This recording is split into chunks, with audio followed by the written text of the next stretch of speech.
Very quickly. That's it. Rolling.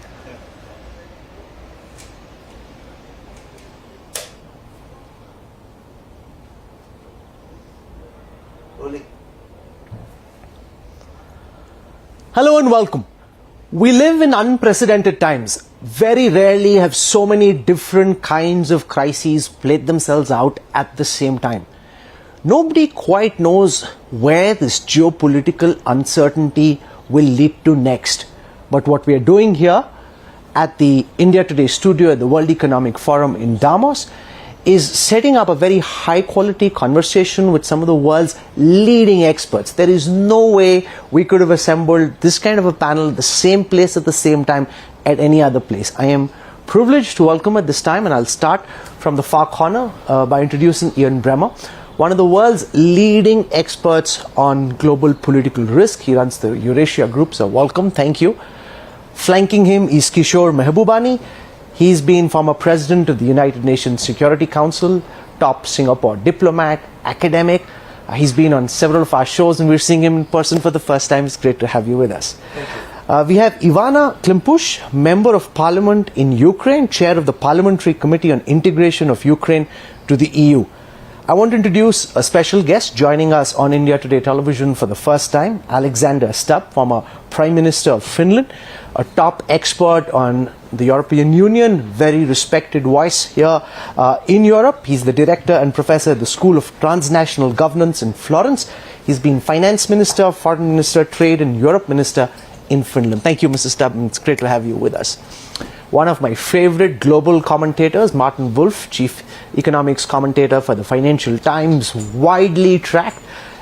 Everyone knows him. Everyone wants to know what Martin Wolf is saying. So we're delighted that you could join us. Thank you so much. And our very own Samir Saran, he's been lighting quite a few fires. They're calling him a fire starter here in Davos. President of the Observer Research Foundation. Samir, welcome again. I want to start by asking Bremer, because you look at risk very carefully. Everyone watching at this time, and nobody really knows what happens next. But if I were to say, given the fact that we're now months into the Russia-Ukraine conflict, where do you see this war head militarily? And then we'll talk geopolitically. Well, it's obviously too early to say what we think the outcome of the war is going to be. The Ukrainians have fought incredibly admirably, and NATO has come together to provide support. Will that continue to be the case in 3 months, in 6 months, in 12 months? Most people that I know at Davos and on this panel believe that this war is not going to end anytime soon. And so I think a level of humility around how uncertain the outcome is going to be is still a smart thing to do. But one thing that I think we can be very clear on is that Europe does feel an existential threat on the basis of this invasion. It is a threat to democracy, is a threat to their territorial integrity. It is the end of the peace dividend. They know they must spend real money on defense and prioritize national security going forward. That we know. The second thing that we know is that the level of decoupling of Russia from the advanced industrial democracies, not from the entire world, not from the democracies in the entire world, Lord knows India, but from the United States and its wealthy allies, that feels to me near complete and effectively permanent. I mean, for the long term, as long as Putin is in charge of Russia, as long as Russia looks like it does today, there is some form of Cold War between Russia and the West. But I think beyond that, there's still an awful lot to recognize that we don't know today. Martin Wolf, your sense of what could be the next step in this war, where do you think things are heading? Well, I would be an absolute fool, which I try to avoid, to predict the military outcomes. If Ian isn't prepared to do that, I won't. I think, to me, leaving aside that, this war obviously creates huge economic consequences. It's had big effects on energy prices, coming on top of already important energy price movements. It's creating a real risk and at least worry about famine, because this is the grain basket, or a grain basket of the world. That will have profound implications for developing countries. I think serious unrest is very likely in important food importing countries and energy importing countries, sometimes the same.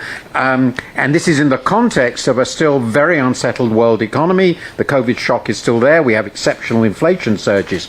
So I think we have to look at this in addition to the tragedy there, the uncertainty about the outcome of the war, and I agree with everything Ian said. It's existential, clearly, for Europe. This is a very big global moment at a time of substantial economic stress, and we don't know how that will play out either.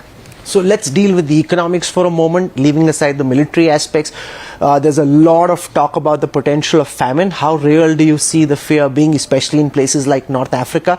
And economically, where do you see this war lead to next? Well, the general rule that all economists have learned basically from the work of a very famous Indian economist, Amartya Sen, is that famine is a policy choice. That is to say, we basically never had a situation when there was generalized food shortages and where anybody, at least in the modern world, the last 100 years or so, has had to starve to death. It's a policy choice. There's certainly enough food. The question is whether, given the prices and given where the stocks are, the food will be found and moved from the countries that have it to the countries that don't have it. This is a policy choice that has not yet been made. The IMF's managing director has made that very, very clear. I am optimistic, but it's a very big issue, that the wealthier countries of the world, including some very big food producers like Canada, Australia, the United States, and others, will be able to find ways, and Europe is actually very comfortably self-sufficient, to manage this. But it's a question of management. Like the debt crises, we are certainly going to see, given what's happening to the dollar and what's going to happen to interest rates, there is going to be a succession of significant crises in the developing and emerging world.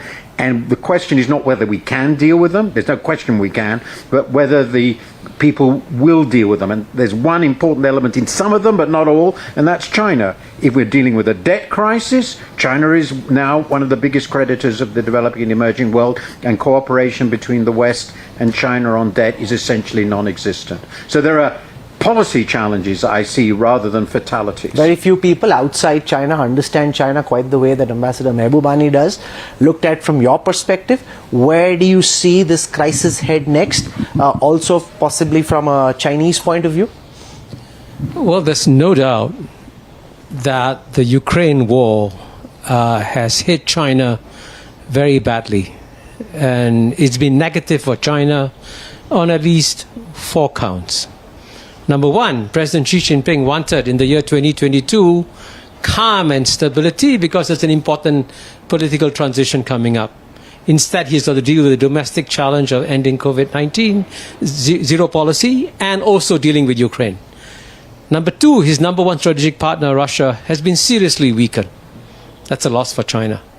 And number three, President Xi wanted to deal with a separate United States and a separate Europe, but Ukraine has completely consolidated Western solidarity, and so that's a setback geopolitically also for Xi Jinping.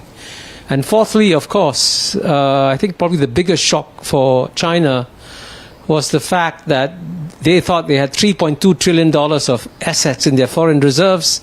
Now they realize they can be seized overnight, just like half the central bank reserves of Russia were seized. So you can see how it's been negative for China on several counts. But having said that, I think it's very important to counterbalance the short-term shocks that we are facing with the long-term trends that are happening. And if you do a kind of a long-term trend, for let's say take this decade of 2020s, I can confidently predict that, and I'm going to say this even though I'm not the expert, for the 1.3 billion people in India, for the 1.4 billion people in China, and for the 700 million people in Southeast Asia and ASEAN, that this makes it 3.4 billion people, at the end of this decade, they'll be much better off. Because there are profound, deeply instituted policy changes have been put in place to ensure that growth will happen in this region. So let me just conclude with one statistic so you understand what I'm talking about. In the year 2000, the combined economy of ASEAN was 1/8 the size of Japan. Japan's economy was 8 times bigger.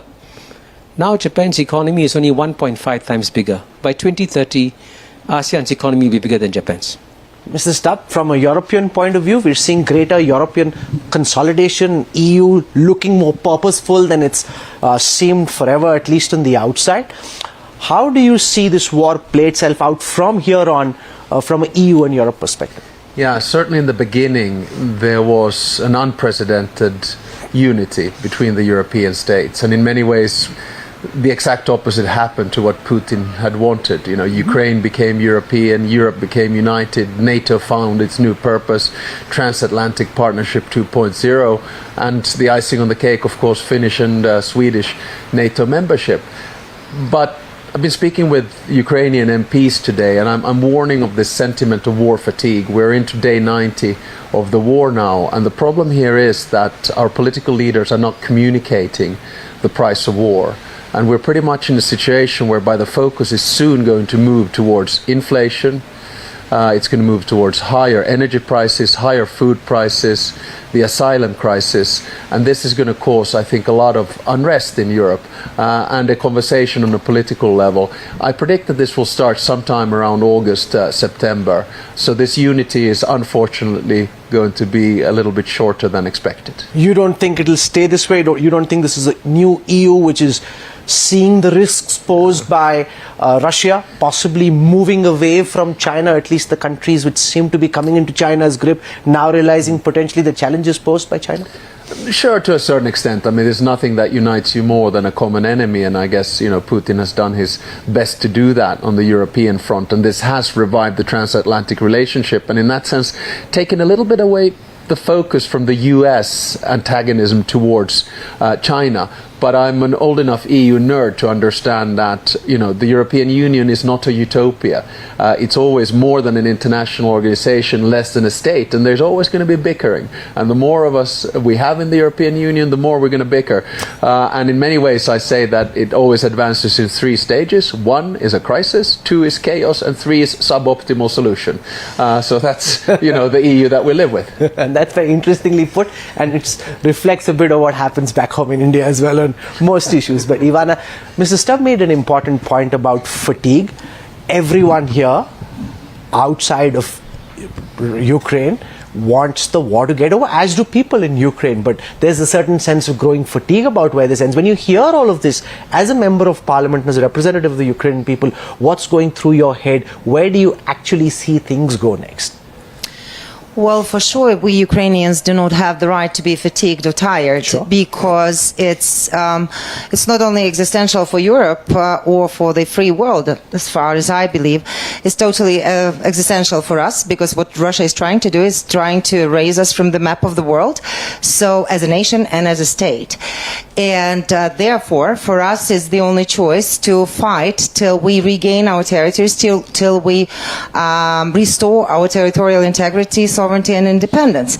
And there we definitely need this backing from the free nations, which, I would be more optimistic in terms of hoping that there will be finally an understanding in the EU and transatlantic-wise that values are important, specifically when they are defended, and they should not be taken for granted, as several generations of Europeans and Americans have been already thinking of values. One of the themes that we pick up here in Davos is that we're talking so much about war, whereas we should also be talking about peace and what can potentially lead to that peace, and that there isn't enough of a conversation at this moment about how Putin can possibly get off the ramp and how we can find a way of establishing peace.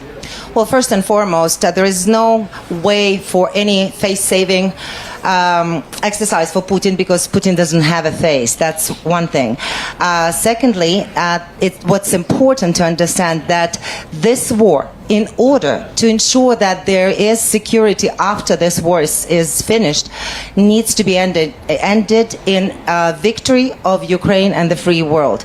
And so if that is well understood, that means that we will restore the security in the world, the rule-based order, which is definitely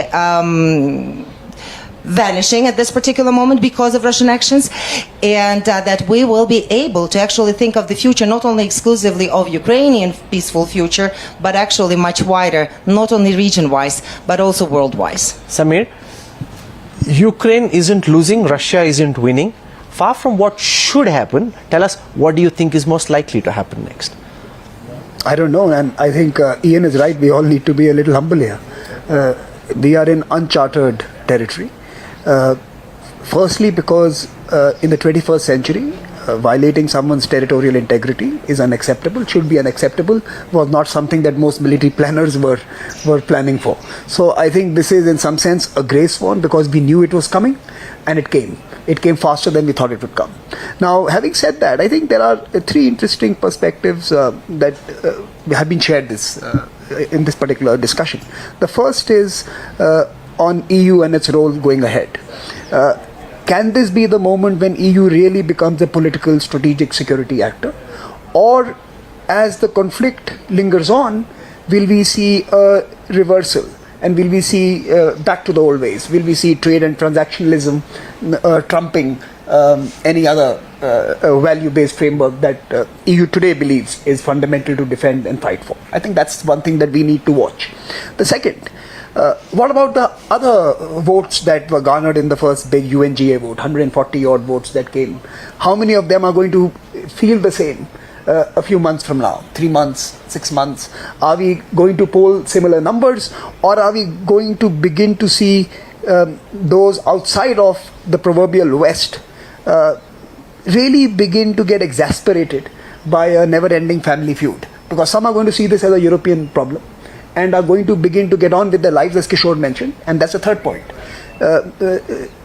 Most of Asia sees this decade as important for their transformation.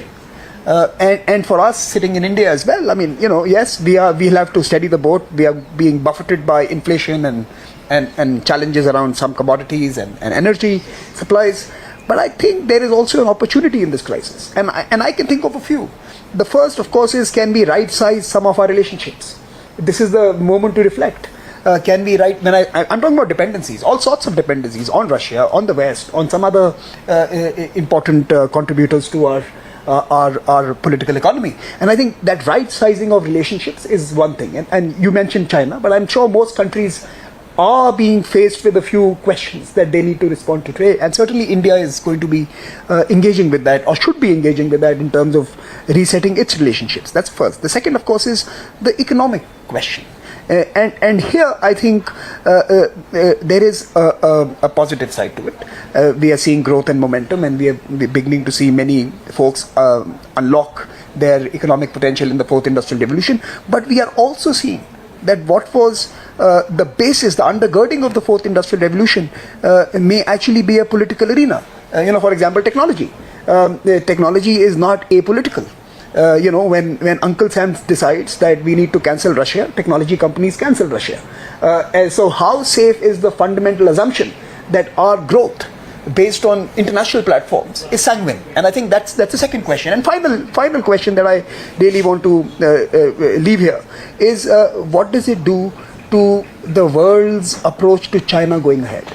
Now, is a value-based war only applicable in Europe, or is that a global? So let me build on that and ask Ian Bremer whether the war in Ukraine and the impact on Russia increases, in your view, the probability of China going to war on Taiwan, or does it decrease the probability, and why? Well, I would say that it decreases the possibility, except that I thought the possibility was very, very low before Russia invaded Ukraine. So it's about the same. Why is that? Well, unlike Russia, which is a country that has been in decline, that viewed the Soviet collapse as a humiliation, as a geopolitical debacle, China is not. You've heard this in the panel. China's a country that feels like its future is ahead of it, and it is. And so as a consequence, they have the ability to be strategically patient. Furthermore, this is a tough year for China, not just because of Xi Jinping's third term that needs to be gone through smoothly, but also because the economy is going very badly. Now that they have, this big challenge with Russia, you've heard all of that before. Taiwan is the absolute critical semiconductor producer in the world for China and for others. They're not going to risk that suddenly. Furthermore, if they've learned any lesson from the course of the last 3 months, it's that the West is prepared to respond collectively when there is a crisis, when there is a true challenge. Not 2008 in Georgia, which was marginal. Not 2014 in Ukraine, which was at the margins. But, the Chinese frequently learn from the mistakes of the Russians. When Gorbachev decided to engage in political and economic reform simultaneously, they said, that was a really bad idea. Let's not do that again. And indeed, they haven't. Full throttle on economic reforms, no political reform whatsoever, no decentralization. I see exactly that going forward right now. Putin thinking that he has an easy way forward to grab Ukraine and no one's going to respond. You think the Chinese are going to say, let's roll the dice a second time on that one, or they're going to let Putin flail around a bit? I would make a strong bet on the latter. But that is assuming that there's a rational mind and a rational decision. The reason I say it, for example, if you look at some of the policy choices just over the past few weeks, the continuing with the zero COVID idea that you can somehow lock the pandemic away, which isn't very clearly the case. And some of Putin's policy choices also, at least outside Moscow, have seemed rather irrational. And so does zero COVID seem at this moment. So is Xi Jinping going to act in a completely rational, strategic way? Look, on an Indian show, I understand that presuming rationality for the Chinese leadership is not necessarily a common perspective. But to go farther than that, I would say that over the course of the last 3 years, the Chinese government thought, understandably, that their zero COVID policy was working. They were the one economy in the world in the G20 that actually grew in 2020. Furthermore, they were in nightclubs and their businesses, supply chain was working back when the Europeans, the Americans, the Indians were locking down or couldn't, right? And over the last 2 years, what do they see? 1 million dead in the United States, 1 million dead in Europe, thousands in China. I think that Xi Jinping believes that the Americans and the Europeans have been irresponsible libertines that don't care about their old and their sick. And the Chinese believe that they do. And to say that the Chinese government is irrational because they are willing to take significant economic pain and they're willing to actually throw away some individual liberties to ensure that 1 million don't die, I think that that's a fairly nationalist perspective. Alexander Stubb, you make this point yesterday in your panel at the World Economic Forum where you said, don't assume that Vladimir Putin is an irrational actor. From a Russian point of view, a lot of what he's doing is the perfectly logical thing to do. Can you try and explain, because looked at from an Indian perspective, some of what Vladimir Putin's been doing looks completely irrational. Yeah, and probably from a Western perspective as well. But I think we need to look a little bit deeper into Russian history and understand that there was a period of unrest before the 1600s. And that's when the Romanovs came in and stabilized the situation. And the Russian leader has always been supreme, either with God-given rights or class-given rights. And the starting point is that the Russian leader tries to unify Russia. And that is his rationality. He wants to see a historic Russia with one language, one religion, and one leader. And that is what his basis is. He also wants to cement his own legacy. He sees himself as Stalin or Peter the Great. This is his starting point. That's why for us it doesn't seem rational, because we ask the question, why is he doing that? And why is he mixing tactics and strategy and making these huge mistakes? But he is in this sort of historical power nostalgia frenzy and can't get out of it. That's why from his perspective he's doing the rational thing. Just because we don't think he's rational doesn't mean that he isn't. Martin Wolf, your sense of what Beijing is picking up from the war in Ukraine, and does it increase Xi Jinping's chances of getting more aggressive with Taiwan? Why I ask this question is also because we've got the People's Liberation Army amassed in our perspective in a completely irrational, illogical fashion against India and refusing to go back. Well, again, I try not to get involved in discussions on subjects which I don't regard myself as having any expertise upon. I think Ian's analysis is completely convincing.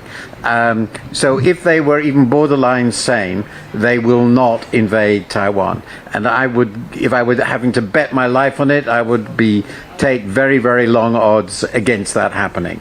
But if I've learned anything from my life history, I mean, I've made this point often enough. I was thinking about what Alexander was saying about Putin's motivations. My parents were both refugees from Hitler, who had very similar motivations. So one of the things I believe very, very determinedly is that by and large, you can assume that from time to time, a psychopath will get into power. and will do things that most people would regard as completely unreasonable, because that's the sort of people that tend to get into power. My guess, very strong guess, is that Xi Jinping is not one of them. And therefore I'm reasonably confident that he's not going to do something which would certainly damage China, I think, immensely, quite apart from its damage to the world. So I hope that Mr. Putin is, at least for my lifetime, a one-off in this regard. And I think we all have to pray that. The problem is, and we haven't discussed it, of course, he owns about 4,000 nuclear weapons, and nobody knows what he will do if it becomes obvious that he's going to be beaten. I share completely the desire for Ukraine to win, absolutely, but the question is, how does Russia lose? I don't see that. So then where do we go? I'm happy to leave it to the immensely wise people who run our foreign affairs and our governments to handle this very major mess. But I do think, actually, this is one point I've had this discussion with Kishore, it is in China's interest to help the West in this case. It is in both to help end the war. And she is one of the very, very few people who has the position, the standing, the relationship with Putin to encourage, cajole, influence him in the direction of saying, this is enough. Let's get this over with. Because I do think otherwise I don't see how this is ending. Kishore, Mehbubani, the contra perspective on that is that it suits the Chinese people, Chinese civilization, for Russia to be weakened even further. As a state dependent on Beijing, the weaker Moscow gets, the better it is, and therefore, contrary to what Martin Wolf is suggesting, it actually suits Xi Jinping for this war to go on. Well, I think the biggest mistake we can all make is to underestimate the Chinese mind. Because the one strategic advantage the Chinese have when they enter into discussions about geopolitics is they never look at this year and next year. They look at the next 10 years, the next 20 years. And they have a very clear idea of where they're heading 10 years, 20 years from now. And they are absolutely certain that they'll become the number one economy in the world within 10 to 20 years. And they are absolutely certain that when they become the number one economy in the world, there'll be a reshuffling of the world order. Because countries, in some ways, in a very natural way, fall into place.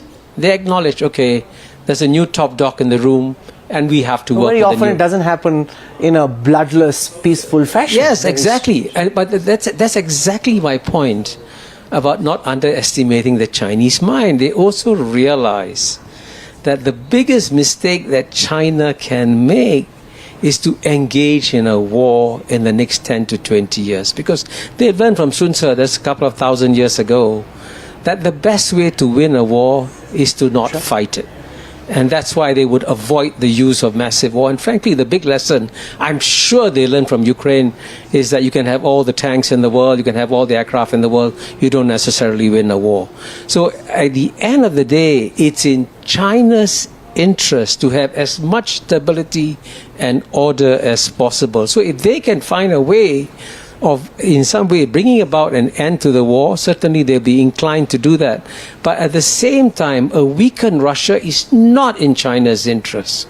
Because frankly, if you want to be absolutely cynical, and frankly in geopolitics it's better to be cynical than to be naive and altruistic. If this war in Ukraine drags on for 10 years, and it completely preoccupies Europe and the United States, China will get a free decade, just as it got a free decade after the United States invaded Iraq.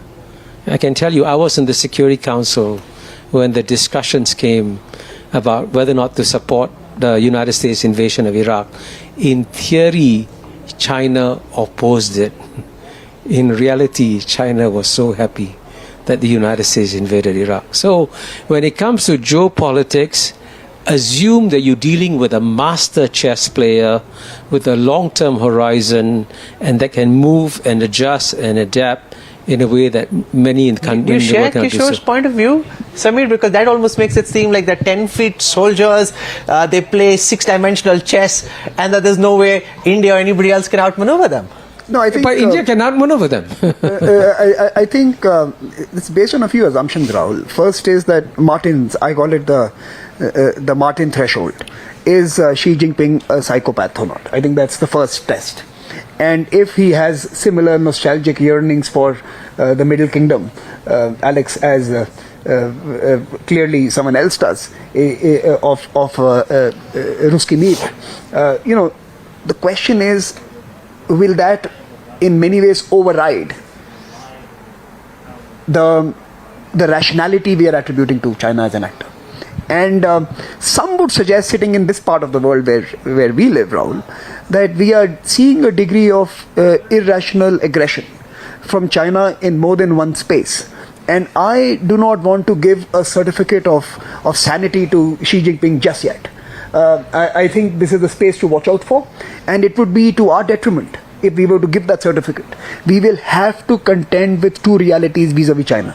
One, China, an economic actor that is going to be overwhelmingly numero uno in the next decade, in the coming decade, and that may be true. But we will also have to contend with our own response to that, which means building our economic resilience, but also building political muscularity to rebuff any adventurism that clearly we have begun to see emerge from Beijing in the last decade. And to pretend that the 2010s did not happen would be insanity. Now, I want to just make one more point. And I think the Chinese lesson from Ukraine is yet to be learned. Let's not reach a conclusion that the Chinese believe that the 3 months have taught them a lesson. The Chinese play the long game, as Kishore mentioned. In 1 year time, the Chinese may have learned that this is all the response the Europeans could muster, and they may reach a very different conclusion. They may realize that it was all bluster. They are paying in rubles for energy. The political relationships with the rest of the world are fine. Everything has been normalized. Let's make a go for it. So I think the idea that the Chinese have taken any negative lesson as of now may not be valid, and we may have to yet wait it out to know what would be the implications for the As we come to the last part of this conversation, I just want final words, and I'll start with Ivanna. You spoke very passionately about Ukraine's desire to win, and most people watching would share that emotion that the people of Ukraine are dealing with an unjust, unfair war, and that ideally Ukraine should win. But in a realistic military sense, how do you think this battle could end, this war could end in a way with the Zelensky and the Ukrainian army and people winning? Well, we definitely very well understand that our courage and our heroism of our armed forces is not enough to win. And even the unity of all the society is not enough to win.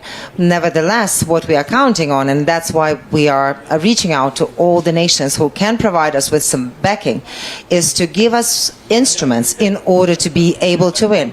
And that envisages a couple of things. First is heavy weaponry given to Ukraine so that we can push Russians out from our soil. That's one thing.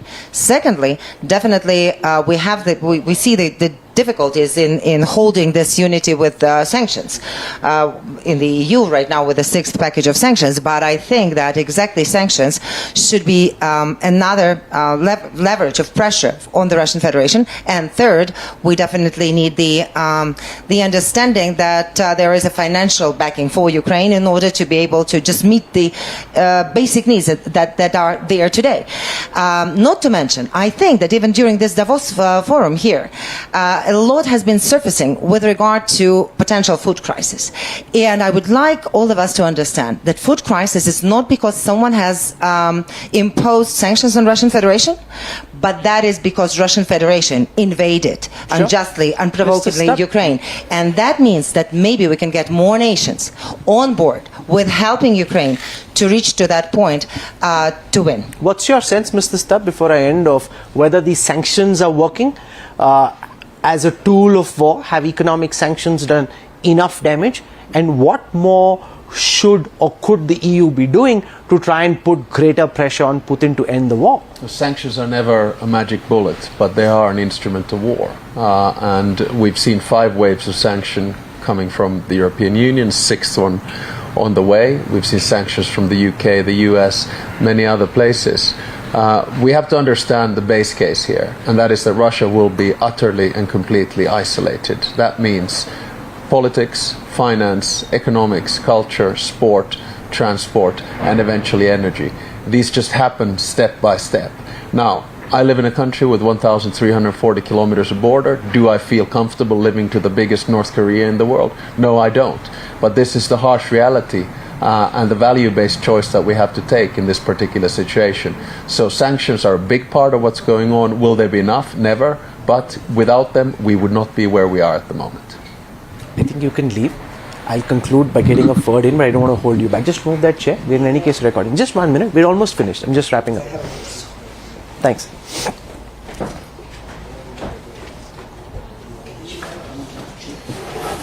We're just about done. Just like one word each, and then we're done. Are you?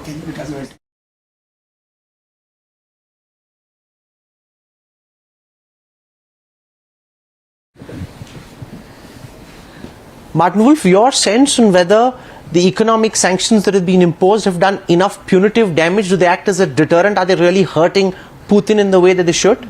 They're certainly hurting Russia, but unfortunately sanctions are always a limited tool, and the particular difficulty here is that because energy prices have risen, and because Russia is an energy exporter and is able to continue to export energy products, oil worldwide and gas to Europe, its actual fiscal revenue from energy exports and its energy export revenue has risen. So we have to recognize this is why the war is such a difficult challenge for, obviously for Ukraine, but for all its allies, that the tools we have at the moment are economic tools are of only modest effect. And that's why the military support and the support for Ukraine directly, financially and so forth, is so crucial. Russia will not be destroyed by our sanctions. The Russian society will be profoundly transformed as a result of Putin's choices. One of the points made by the International Monetary Fund is the fear of technical recession in certain geographies. Are you concerned that with rising commodity prices, with rising inflation, with interest rates going up, that the whole bounce back on the back of the pandemic is now badly derailed in some geographies, including potentially the US, could definitely see slowing growth and possibly even recession? I think in the West, in Europe, because of the things you've mentioned, plus the risk of an energy cut-off, which would certainly be very damaging economically, that's just a fact. And in America, because of very high inflation, the tightening which will follow, a very significant slowdown, if not a recession, is probable, and not possible. And the rest of the world will be affected by that for completely different reasons, mainly related to the COVID policy. China's economy is clearly slowing down dramatically. I don't think it will go to a technical recession, but it's slowing dramatically. That will start bringing commodity prices down, by the way. But yes, we are, I think, very clearly moving into a year, the next 12 months, of very considerable economic slowdown in the major economies of the world. And which is problematic, Samir, from an Indian perspective, because each time it seemed that corporate taxes being brought down would lead to an investment cycle. The pandemic happened, now the Russia-Ukraine crisis, energy crisis, potentially a food crisis. So everyone's been talking about and waiting for the India story to kickstart, and somehow something happens which is beyond control, which stops that or pushes it back into the future. Rahul, clearly this is a tough period for economic planners in most parts of the world, and India is no exception. Of course, we have a double imperative of not only sustaining growth, but actually also responding to our development needs. And I think that's the bigger challenge for India, that how does it cater to its SDG goals and objectives in this decade of action, even as it spurs investments and growth. But, I just want to, my final thought on this, I think, I'm not sure the world has been creative enough in its pursuit of peace, as it has been in its implementation of measures to respond to the invasion. And by the way, I'm not in any ways condoning what has happened. I think it must be responded to. But I think we will have to, at some point, knock heads and come up with a framework that allows this conflict to end. and perhaps start thinking about a new multilateral arrangement that will prevent similar situations from arising in other parts of the world. Let us be honest here. What was devised in 1945 is no longer valid, relevant, or even going to stand the test of time in the days ahead. We'll have to rethink multilateralism and the global order. And Ukraine is a wake-up call for all of us to invest in pursuit of peace for the decades ahead. Let that be a very quick final word. Kishore, Mehbubani, do you think the pursuit of peace hasn't been pushed as much as it should or could have?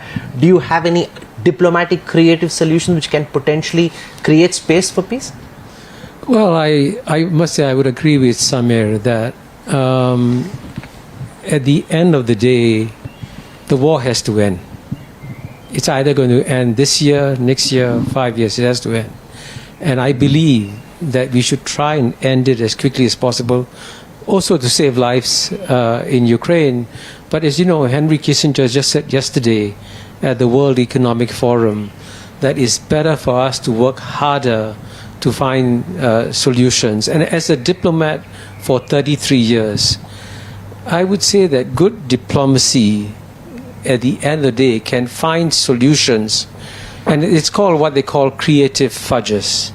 And if creative fudges have to help to save lives and end wars, I think we should do it. And I think, by the way, we should continue to use the United Nations. And to be fair, the United Nations did condemn very clearly the Russian invasion of Ukraine. And I would don't give up on the UN. The UN will always come alive again just when everyone says it's dead and gone. Europe come alive. Hopefully the UN will also prove it's a body which still serves some purpose in this era. Thank you very much to all of you for joining us. Everybody has really stretched busy schedules at the World Economic Forum, and I'm deeply thankful for you to take out time and join us in this very insightful conversation. Thank you. Thank you, Martin. Thank you, Kishore. Thank you very much. Thank you. Thank you so much.